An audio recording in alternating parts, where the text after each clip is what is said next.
stare of the inhabitants of the houses before which he would abruptly pull up their horse and open his sketch-book, she slipped away to some spot from which, without being seen, she could watch him at work, or at least look down on the house he was drawing. She had not been displeased at first to have it known to North Dormer and the neighbourhood that she was driving Miss Hatchard's cousin about the country in the buggy he had hired of Lawyer Royal. She had always kept to herself, contemptuously aloof from village love-making, without exactly knowing whether her fierce pride was due to the sense of her tainted origin, or whether she was reserving herself for a more brilliant fate. Sometimes she envied the other girls their sentimental preoccupations, their long hours of inarticulate philandering with one of the few youths who still lingered in the village. But when she pictured herself curling her hair or putting a new ribbon on her hat for Ben Fry or one of the Solus boys, the fever dropped and she relapsed into indifference. Now she knew the meaning of her disdains and reluctances.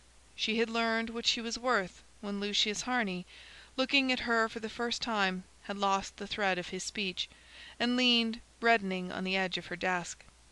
But another kind of shyness had been born in her, a terror of exposing to vulgar perils the sacred treasure of her happiness. She was not sorry to have the neighbours suspect her of "going with" a young man from the city, but she did not want it known to all the countryside how many hours of the long June days she spent with him. What she most feared was that the inevitable comments should reach Mr. Royal. Charity was instinctively aware that few things concerning her escaped the eyes of the silent man under whose roof she lived, and in spite of the latitude which North Dormer accorded to courting couples, she had always felt that, on the day when she showed too open a preference, Mr. Royal might, as she phrased it, make her "pay for it." How, she did not know, and her fear was the greater because it was undefinable. If she had been accepting the attentions of one of the village youths, she would have been less apprehensive.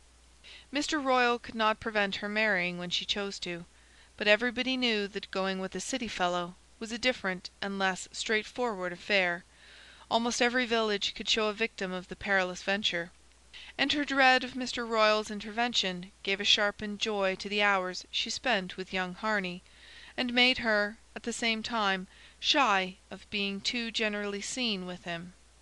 As he approached, she rose to her knees, stretching her arms above her head with the indolent gesture that was her way of expressing a profound well-being. "I'm going to take you to that house up under Porcupine," she announced. "What house? Oh, yes, that ramshackle place near the swamp, with the gipsy-looking people hanging about. It's curious that a house with traces of real architecture should have been built in such a place. But the people were a sulky-looking lot. Do you suppose they'll let us in?" "They'll do whatever I tell them," she said with assurance. He threw himself down beside her. "Will they?" he rejoined with a smile. "Well, I should like to see what's left inside the house, and I should like to have a talk with the people. Who was it who was telling me the other day that they had come down from the mountain?" Charity shot a sideward look at him. It was the first time he had spoken of the mountain, except as a feature of the landscape. What else did he know about it, and about her relation to it? Her heart began to beat with the fierce impulse of resistance, which she instinctively opposed to every imagined slight. "The mountain? I ain't afraid of the mountain." Her tone of defiance seemed to escape him. He lay, breast down on the grass, breaking off sprigs of thyme and pressing them against his lips. Far off, above the folds of the nearer hills, the mountain thrust itself up menacingly against a yellow sunset. "I must go up there some day. I want to see it," he continued. Her heartbeats slackened, and she turned again to examine his profile. It was innocent of all unfriendly intention. "What do you want to go up the mountain for?" "Why, it must be rather a curious place. There's a queer colony up there, you know. Sort of outlaws. A little independent kingdom. Of course, you've heard them spoken of, but I'm told they have nothing to do with the people in the valleys. Rather look down on them, in fact. I suppose they're rough customers, but they must have a good deal of character."